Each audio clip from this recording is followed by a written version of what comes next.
শুভ সকাল আমার প্রিয় বন্ধুরা, সকলে কেমন আছো? আশা করি সকলে অনেক অনেক বেশি ভালো আছো। আমরাও না বেশ ভালো আছি। দক্ষিণ চব্বিশ পরগনা জেলার ছোট্ট একটি গ্রাম থেকে আমি সালমা। আমার চ্যানেল ভ্লগার সালমায় নতুন একটি ভ্লগ ভিডিওর সঙ্গে সকলকে স্বাগত জানিয়ে আজকে ভিডিওটি শুরু করছি। তো বন্ধুরা, আজকে সকাল সকাল উঠে পড়েছি। উঠে হচ্ছে আগেই বাসন কোসনগুলো নিয়ে চলে এসেছি কলপাড়ে। তো আগে যদি বাসি বাসন কোসন নিয়ে পরিষ্কার করে মেজে নিতে পারি তাহলে না কাজের একটা ভার কমে যায়। আমার তো এটাই মনে হয়। তোমাদের কি মনে হয় আমাকে কমেন্ট করে জানিও।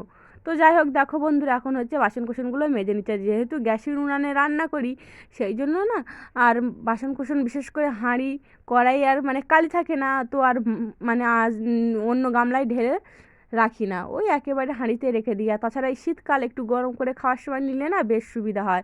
আর গ্রামের দিকে তো প্রচণ্ড ঠান্ডা। তো যাই হোক, দেখো বন্ধুরা, এখন এই বাসন কোসনগুলো সব হাঁড়ি কড়া সব মেজে নিয়েছি, এখন কল টেনে ধুয়ে নিচ্ছি। আর জানো তো, সকাল সকাল না এই পানিটা প্রচুর পরিমাণে ঠান্ডা, বাসন ধুতে বেশ অসুবিধা হয়। তো তবুও সকালে কাজ যদি সকালে করে নিতে পারি না, আর আজ বেশ সকাল সকাল উঠে কাজগুলো করে নিয়েছিলাম। আর আমার মাম্মাম না ওর পাপার কাছে আছে, সেই জন্য এই সকাল সকাল যদি কাজগুলো করে নিতে পারি তাহলে আমার মাম্মাম আর দুষ্টু করে না, আর বেলা হয়ে গেলে না ও ভীষণ দুষ্টু করে, যেহেতু একা থাকে।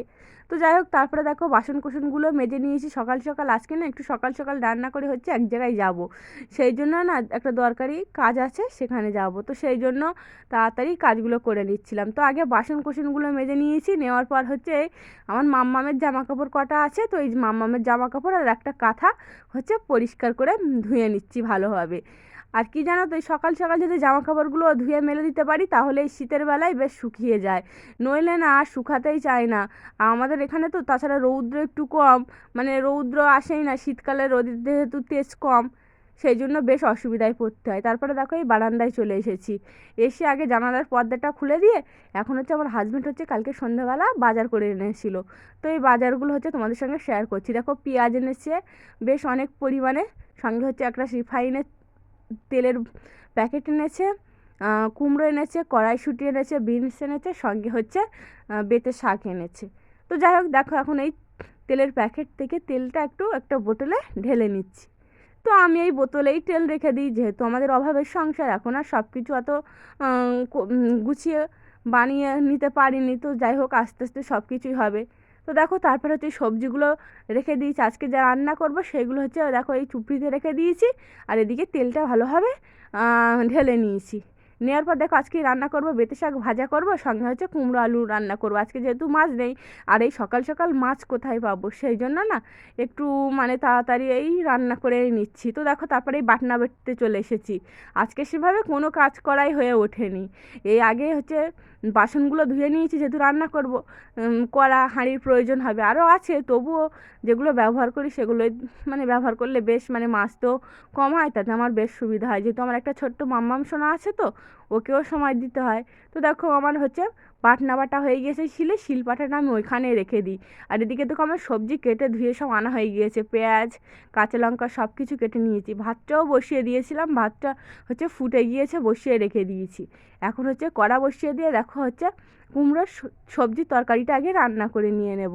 তো সেই জন্য দেখো কড়াই তেল দিয়ে কোচানো পেঁয়াজ আর হচ্ছে চেরা কাঁচা লঙ্কা দিয়ে একটু ভাজা ভাজা করে নিচ্ছি।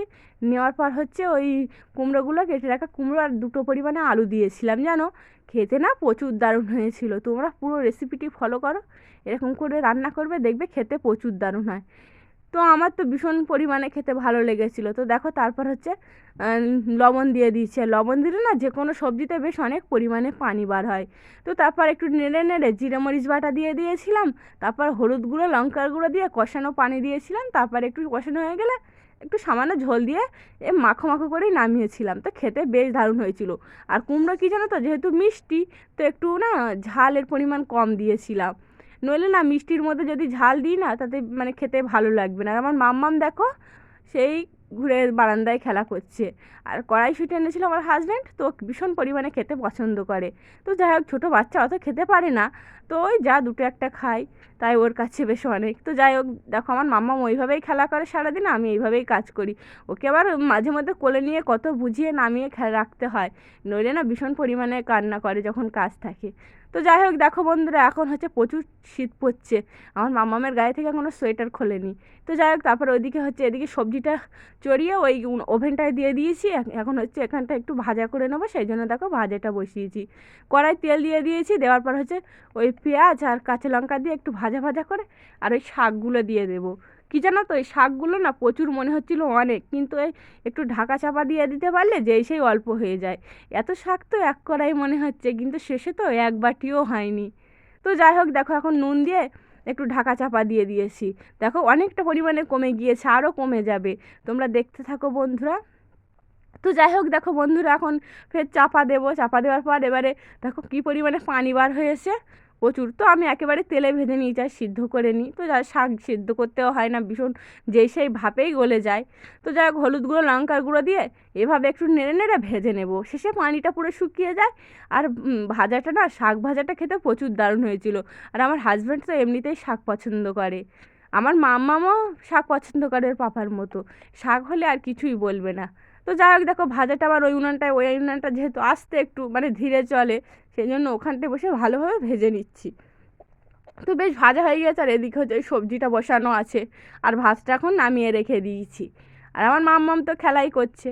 তো যাই হোক বন্ধুরা, দেখো আমার ভিডিওর কোনো অংশ যদি তোমাদের ভালো লাগে তাহলে দয়া করে আমার চ্যানেলটিকে লাইক কমেন্ট শেয়ার এবং সাবস্ক্রাইব করবে। তোমরা আমাকে অনেক অনেক বেশি সাপোর্ট করবে, অনেক ভালোবাসা দিবে, তোমাদের সাপোর্ট আমার একান্ত প্রয়োজন। তো যাই হোক বন্ধুরা, দেখো এদিকে আমার কুমড়োর এই সবজিটাও কষানো ঝোল দিয়ে তারপরে মানে মেন ঝোলও দিয়ে দিয়েছিলাম। তো যাই হোক দেখো হচ্ছে আমার হয়ে গিয়েছে রান্নাটা, তো এরকম মাখো মাখো করেই নামিয়েছিলাম। আর এদিকে দেখো ভাতটা আবার ফুটিয়ে নিচ্ছি, ভাতটাও হয়ে গিয়েছে। তো এখন এই দেখছি হয়ে গিয়েছে, এবার নামিয়ে ফ্যান ঝরিয়ে নেব। নেওয়ার পর যেহেতু কি জানো তো, আমার ছোট্ট অল্প জায়গা, তো আমি এই গ্যাস ওভেনের উপরেই হাঁড়ি বাসন কোসনগুলো রেখে হাঁড়িগুলো রাখতে হয়। তো যাই হোক দেখো ওই মাটির বাটিগুলো গুছিয়ে নিয়েছি, নেওয়ার পর এখন হচ্ছে এই গ্যাস ওভেনটা মুছে নিচ্ছি। এখনও অনেক কাজ পড়ে আছে আমার, বাইরে বাসি কাজ, তো এই রান্নাটা না তাড়াতাড়ি করে নিচ্ছি। যেহেতু বলছিলাম না, ওই এক জায়গায় আমার একটা দরকারি কাজ আছে, আমাদের এই বাজারে বাড়ির পাশেই, তো সেখানেই যেতে হবে। তারপরে দেখো আমার এই গ্যাসটা ওভেনটা মুছে নিয়ে সবজি তরকারিটা রেখে দিয়েছি, সঙ্গে দেখো ভাতটা ফ্যান ঝরিয়ে এখন এই ভাতটা সরপোষ থেকে ভালোভাবে নিয়ে গুছিয়ে রাখছি। আর ওই শাক ভাজাটা দেখো কি অল্প পরিমাণে হয়েছে, এক কড়া শাক ছিল। তারপরেই চলে আসলাম রান্নার পরে, এখন এই চলে আসলাম বিছানা গোছাতে, ভীষণ তাড়াতাড়িভাবে কাজ করছিলাম। আর আমার মাম্মামের সঙ্গে না আমি গল্প করছিলাম, যেহেতু ও না দুষ্টু করে। তো দেখো, আর এই শীতকাল তো মানে বিছানার বেশ পাহাড় থাকে, তো অন্যান্য দিন না সময় থাকলে এই কাঁথা কম্বল, বিশেষ করে আমার মাম্মামের কম্বলগুলো না আমি রৌদ্রে দিই। তো এখন কি জানো তো, এই শীত পড়েন মানে আজকে একটু সময় কম আছে, সেই জন্য আর দেওয়া হয়নি রৌদ্রে। তো এভাবেই এখন গুছিয়ে নেব, মানে যেভাবে হোক দ্রুত কাজ করে মানে সময়ের মধ্যে সেখানে আবার পৌঁছাতে হবে। তো আমি এভাবেই বুদ্ধি নিয়ে যে দ্রুত কাজ করি, আবার সঙ্গে ছোট একটা বাচ্চা আছে আমার। তো যাই হোক দেখো আমার বিছানাটা বেশ গোছানো হয়ে গিয়েছে, তোমাদের সঙ্গে যে সেই শেয়ার করছি, কিন্তু কাজগুলো করতে না বেশ সময়ের প্রয়োজন হয়।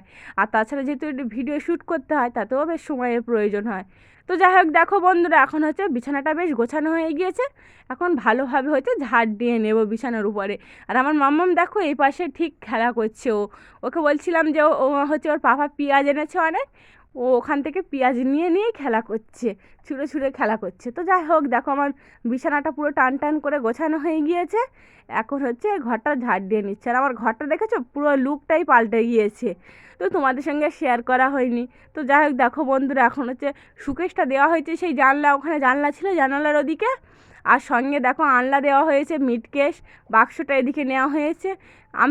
আমি কি বলবো, আমার হাজব্যান্ড তো এভাবে জিনিসপত্র নাড়িয়ে নাড়িয়ে ঘরের লুক চেঞ্জ করতে প্রচুর পরিমাণে পছন্দ করে, উনি বেশিরভাগ সময় এগুলো করে থাকে। তো যাই হোক দেখো আমার ঘরটা বেশ গুছিয়ে পরিপাটি করে এখন হচ্ছে ঝাড় দিয়ে পরিষ্কার করে নিচ্ছে। আর বাইরে দেখো বেশ পরিমাণে রৌদ্র উঠে গিয়েছে, যেহেতু বেশ অনেক বেলা হয়ে গিয়েছে কাজ করতে করতে, তো স্বাভাবিক রৌদ্র তো হবেই। তো আর শীতকালে রৌদ্র না বেশ ভালো লাগে। দেখো এখন বারান্দাটা ভালোভাবে গুছিয়ে ঝাড় দিয়ে নিচ্ছি। আর বেশ না কাগজের কুটির সঙ্গে যেহেতু রান্না করেছি, এখন বেশ ময়লা হয়ে আছে। তো আমার ছোটো বাচ্চা আছে, তো ওই জন্য একটু বেশ ময়লা হয়েই থাকে। তো আমি সবসময় এমনি পরিষ্কার পরিচ্ছন্ন করে রাখতে বেশ পছন্দ করি। আর আমার মামাম দেখো এই বসে আছে, ওর পাপা চলে গিয়েছে, ও ঠিক বসে আছে, মানে আমার সঙ্গে সঙ্গেই ঘুরবে। ওর পাপা থাকলে আর মানে অত দুষ্টু করে না। সকালে যখন বাসন মাজি, মানে রান্নার আগে হচ্ছে ওর পাপা ছিল, ওর পাপার সঙ্গেই ও ছিল। তো যাই হোক দেখো বন্ধুরা, এখন হচ্ছে উঠানটা ঝাড় দিয়ে নেব। পোরটা পুরোপুরি ঝাড় দিয়ে নিয়েছি। আর এমনি না সবসময় একটু পরিষ্কার পরিচ্ছন্ন রাখলে বেশ রোগ ব্যাধিও বেশ দূরে থাকে, সঙ্গে ঘরবাড়িও বেশ পরিপাটি মনে হয়, নিজেকেও পরিষ্কার পরিচ্ছন্ন মনে হয়। তো যাই হোক দেখি মনের দিক থেকেও বেশ শান্তি আসে। তো দেখো এখন হচ্ছে উঠানটা ঝাড় দিয়ে নিচ্ছি। আর দেখেছো আমার হাজব্যান্ড হচ্ছে দেখো ঘরের লুকস তো চেঞ্জ করেছে, সঙ্গে দেখো উঠানটাও পুরোপুরি মানে যেগুলো উঁচু উঁচু করে গোল গোল করে রেখেছিল সেগুলো হচ্ছে করে দিয়েছে, মাটিগুলো সব সমান করে পিটিয়ে দিয়েছে। আর এখন কি জানো তো, ঝাড় দিতে আর বেশি সময়ের প্রয়োজন হবে না, যেহেতু সমান জায়গা। আর পাতা টাতাগুলো না পড়ে থাকবে না, নইলে না বেশ অসুবিধা হয়, ব্যাঘাত ঘটে কাজের। ওই গোল গোল জায়গা থেকে পাতাগুলো, তবুও একটা দুটো গাছে এখনও আছে। তো যাই হোক অনেক গাছেরই সমান করে দিয়েছে, উঠানটা বেশ না সমান সমান মনে হচ্ছিল। আর বলছিল যে কোথাও মানে গোবর, আমাদের তো গরু নেই, গোবর হলে না একটু উঠানটা লেপে নিতে পারলে বেশ সমান হয় আর বেশ ভালোও দেখায়। তো দেখো এদিকেও বেশ রৌদ্র এসে গিয়েছে, তো এখন এই উঠানটা পুরোপুরি ঝাড় দিয়ে নিচ্ছে। আর তাছাড়া আমার ছোটো উঠান তো, যেই সেই ঝাড়ু দেওয়া হয়ে যায়। আর ওই ময়লা বলতে যেহেতু হাঁস মুরগি তেমন নেই এখানে, আর এখানে কারুরই হাঁস মুরগি নেই, তো সঙ্গে দেখো এখন ওই হচ্ছে গাছের পাতা টাতাগুলো আর সঙ্গে ওই মাটি টাটি থাকে, সেগুলো হচ্ছে একটু ঝাড় দিয়ে নিতে পারলে বেশ পরিষ্কার পরিচ্ছন্ন উঠোন ঘর বাড়ি। তো দেখো আমি সবসময় চাই না ঘর বাড়ি যেমন গোছানো পরিষ্কার পরিচ্ছন্ন থাকবে, বাচ্চাকেও গুছিয়ে পরিষ্কার করে রাখবো, সঙ্গে আনাজ কানাজ উঠান পাট সব কিছু পরিষ্কার করে রাখবো। তো দেখো বন্ধুরা এখন রান্নাঘরের এদিকটাও ঝাড় দিয়ে পরিষ্কার করে নিচ্ছি। তারপর হচ্ছে কলপাড়ের এই রাস্তাটাও পরিষ্কার করে ঝাড় দিয়ে নিচ্ছি। আর এদিকে দেখেছো পাতাবাহার গাছগুলো না রৌদ্র পড়লে বেশ ভালো দেখায়, আমার তো এদিকে আসতে ভীষণ পরিমাণে ভালো লাগে। তারপরে দেখো কলপাড়টাও ঝাড় দিয়ে পরিষ্কার করে নিচ্ছি। তো আমার এই ভাঙাচুরো এখনও পাকা করা হয়নি, তো এই কলপাড়ে একটু পরিষ্কার করে রাখতেই পছন্দ করি। আর কি জানো তো, আমাদের কলপাড়ে না প্রচুর পরিমাণে আয়রন, সেই জন্য না এরকম শ্যাওলা পড়ে আছে। জানো তো বন্ধুরা, এটা নোংরা নয়, এটা হচ্ছে মানে এমনি পানির একটা কষ পড়ে পড়ে এরকমই হয়ে গিয়েছে। আর তাছাড়া তো আমি প্রতিদিনই, আমি অফ ক্যামেরায় বল অন ক্যামেরায় প্রতিদিনই আমি সবসময় এরকম পরিষ্কার করে গুছিয়ে রাখতে বেশ পছন্দ করি। তারপরে দেখো যে রান্নার পরে বাসন কোসনগুলো হয়েছিল সেগুলো হচ্ছে এখন মেজে ধুয়ে নিয়ে এসে এখন এই পটে উপর করে দিচ্ছি। তো এগুলো শুকিয়ে গেলে গুছিয়ে রাখবো র্যাকে। তারপরে সেই বিকালবেলা চলে এসেছি।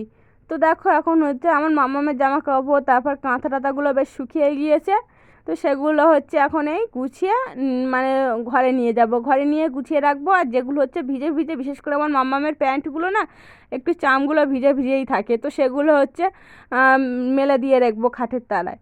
তো দেখো আমার জামা কাপড়গুলো বেশ তোলা হয়ে গিয়েছে। তারপর যে বাসন কোসনগুলো গুছিয়েছিলাম না, হচ্ছে উপর করে দিয়েছিলাম, সেগুলো আমি অফ ক্যামেরায় গুছিয়ে দাবাই এনেছিলাম, আনার পর এখন দেখো র্যাকে গুছিয়ে রাখছি। গোছানো থাকলে র্যাকটা বেশ ভালো লাগে।